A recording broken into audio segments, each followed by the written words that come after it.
This channel does not promote any violent, harmful, or illegal activities. All content provided by this channel is meant for an educational purpose only. পরের খবরে আসি। কুম্ভে পদপিষ্ট হয়ে যে পুণ্যার্থীরা মারা গেছেন তাদের ধর্মভীরু বলল সিপিএম। হ্যাঁ, শুধু মুখে বললো না, এই কথা লেখা রয়েছে সিপিএম এর দলিলে। আরো একবার জানাই আপনাদের, কুম্ভ মেলায় সরকারি অব্যবস্থায় ধর্মভীরু মানুষের জীবনহানি, কোট আনকোট এই কথা লেখা সিপিএম এর 24তম পার্টি কংগ্রেসের দলিলে। আরো বিস্তারিত জানবো আমাদের সঙ্গে এই মুহূর্তে আমাদের সহকর্মী প্রদীপ্ত কান্তি রয়েছেন। প্রদীপ্ত কান্তি, সিপিএম এর দলিলে এই কথাটা, মানে এখানে ধর্মভীরু টার্মটা কিন্তু অনেকগুলো বিতর্কের জন্ম দিতে পারে। একেবারেই দীপ, তাই এটা সিপিএম এর যে সপ্তদশ রাজ্য কেন্দ্রের যে সম্মেলন চলছে তার যে প্রতিবেদন, সেখানে স্পষ্টভাবে উল্লেখ করা হয়েছে। এবং যে সম্মেলনের কাজ কিছুক্ষণ আগে কলকাতা জেলা কমিটির যে সিপিআইএম এর দপ্তর রয়েছে প্রমোদ দাশগুপ্ত ভবন, সেখান থেকে তার সূচনা করেছেন খোদ বিমান বসু। আর সেই সম্মেলনে যেখানে দেখা যাচ্ছে যে কুম্ভের বিষয় নিয়ে গোটা ভারতবর্ষের মানুষ যখন চর্চা করছে, সেখানে সিপিআইএম এই ধরনের শব্দ তারা ব্যবহার করছে যে ধর্মভীরু। এবার এখানেই খুব স্বাভাবিকভাবেই প্রশ্ন আসছে যে অন্যান্য ধর্মের বিভিন্ন ঘটনার ক্ষেত্রে এই ধরনের দুর্ঘটনা ঘটে, সেই সময়েও কি সিপিআইএম এইভাবে তারা দুঃখ প্রকাশ করে?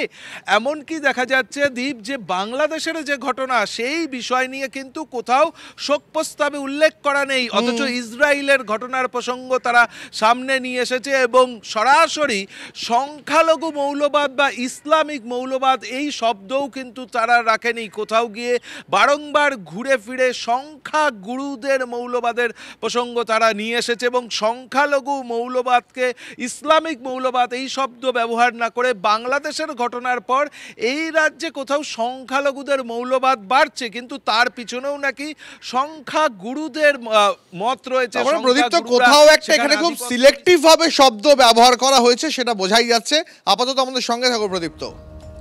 এই মুহূর্তে জগন্নাথ চট্টোপাধ্যায় আমাদের সঙ্গে রয়েছেন, কথা বলবো তার সঙ্গে। জগন্নাথবাবু, এই যে সিপিএম এর পার্টি কংগ্রেস, সেখানে বলা হয়েছে যে কুম্ভতে যাদের মৃত্যু হয়েছে পদপিষ্টের কারণে তারা ধর্মভীরু, এই শব্দটা কোট আনকোট ব্যবহার করা হয়েছে। একই সঙ্গে বলা হচ্ছে রাজ্যে যে এই যে মৌলবাদী যে কার্যকলাপ বাড়ছে তার জন্য সংখ্যাগুরুদেরই একটা ভূমিকা রয়েছে। আপনি কিভাবে দেখছেন? দেখুন, সিপিআইএম ভারতীয় কমিউনিস্ট পার্টি না, ভারতের কমিউনিস্ট পার্টি অফ ইন্ডিয়া ব্র্যাকেটে মার্কসিস্ট এম, ভারতের কমিউনিস্ট পার্টি। তাহলে ওরা আন্তর্জাতিকতাবাদে বিশ্বাসী। তো এই আন্তর্জাতিকতাবাদে বিশ্বাসী একজন মার্কসিস্ট পার্টি, তারা কুম্ভে যদি ধর্মবিরোধীদের খুঁজে পান, তাহলে উমরাহা করতে যারা যান, হজ যাত্রী যারা যান এবং ওখানে যে ভারতীয়রা পদপৃষ্ট হয়, ভিক্ষাবৃত্তি করে, তাদেরকে তারা কি বলবেন? বাংলাদেশের চিন্ময় কৃষ্ণ প্রভু সহ 2.5 কোটি হিন্দুর উপর যে অত্যাচার, তা নিয়ে তারা কি বলবেন? আমাদের যেটা মনে হচ্ছে যে প্রকৃত সেটিং এই সেলিম পার্টির আসলে তৃণমূল কংগ্রেসের সঙ্গে, সেজন্য সিপিআইএম ব্র্যাকেটে যে এম, সেই মার্কসিস্ট শব্দটা তুলে দিয়ে এবার সেখানে মমতা এবং মুসলমান বসিয়ে দেওয়া উচিত। কমিউনিস্ট পার্টি অফ ইন্ডিয়া ব্র্যাকেটে মমতা অ্যান্ড মুসলমান, সেটা সার্থক হবে এই দলিল তখনই। তাই আমি তাদের যেসব কি সব হাবিজাবি হয়, সেন্ট্রাল কমিটি, পার্টি কংগ্রেসের নানা কিছু হয়, সেখানে আমি বরং অনুরোধ জানাবো যে ওই এম, যে ব্যাড এম তাদের সঙ্গে আছে, সে ডাবল ব্যাড এম বসিয়ে দিন, ওখানে মমতা এবং মুসলমান বসিয়ে দিন, তাহলে ওই দলিল সার্থক হবে। বুঝতে পারছি, ধন্যবাদ। ধন্যবাদ।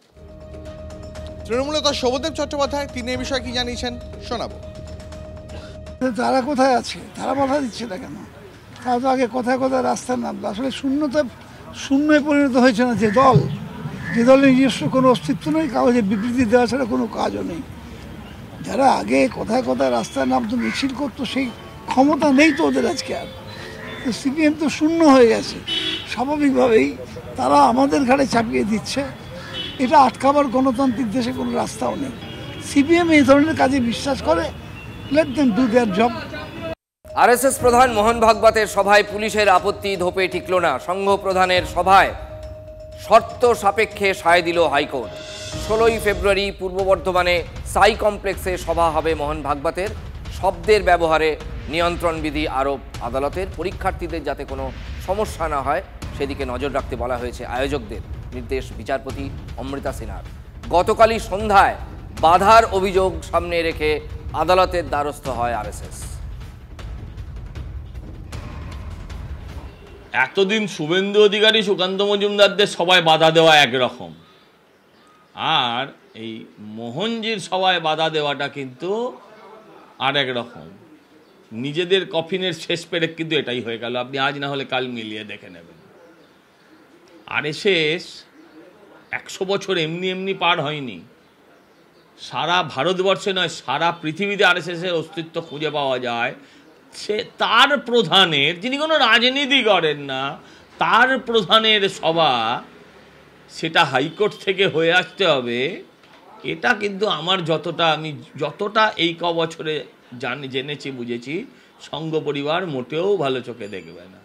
এর রেজাল্ট মমতা ব্যানার্জির নামের আগে প্রাক্তন বসিয়েই তবে এরা ছাড়বে, নিশ্চিন্তে থাকুন।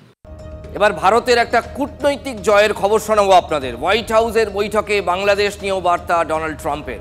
বাংলাদেশ সমস্যা মোদি দেখে নেবেন, বুঝে নেবেন, মন্তব্য মার্কিন প্রেসিডেন্টের। আমেরিকার সঙ্গে বাংলাদেশের কোনোভাবেই কোনো সম্পর্ক নেই, তারা এই বিষয়ে জড়িতও নয়। বাংলাদেশের সমস্যা সমাধানের ভার আমি প্রধানমন্ত্রী নরেন্দ্র মোদির ওপর ছাড়লাম, এটা ভার্বাটিম সাংবাদিক বৈঠকে প্রশ্নের উত্তরে বলেছেন ডোনাল্ড ট্রাম্প। আমরা নিরপেক্ষ নই, শান্তির পক্ষে। রাশিয়া ইউক্রেন যুদ্ধ নিয়েও মন্তব্য প্রধানমন্ত্রী। No role for our deep state. It was. This is something that the Prime Minister has been working on for a long time and has been worked on for hundreds of years, frankly. I've been reading about it. But I will leave Bangladesh to the Prime Minister. Donald ট্রাম্পের আর মাননীয় প্রধানমন্ত্রী ওরা খুব ভালো বন্ধু আছে, আর India America relationship এটাও সবথেকে ভালো পিরিয়ডে আছে। সেই জন্যে ডোনাল্ড ট্রাম্প উনি বলেছেন কি প্রাইম মিনিস্টার মোদি যেটা করবেন ওনার উপরই দায়িত্ব দিয়েছেন। তো তার মানে হচ্ছে কি আমেরিকা সাপোর্ট করছে কি ভারত যেটা স্টেপ নেবে ওটা আমেরিকা সব সঙ্গে থাকবে। আমরা এটাই আশা করি কি বাংলাদেশের যারা মাইনরিটিস আছে ওরা শান্তিতে থাকতে পারে, আর আমরা এটাও আমাদের আশা আর হোপ কি বাংলাদেশ ইন্টারিম গভর্নমেন্ট এটাই চায়, আর ওরাও চেষ্টা করছে। সেই জন্য আমরা এটাই রিকোয়েস্ট করব দুটো সরকার মিলে এটা খুব শান্তিপূর্ণভাবে এটা সমস্যাটা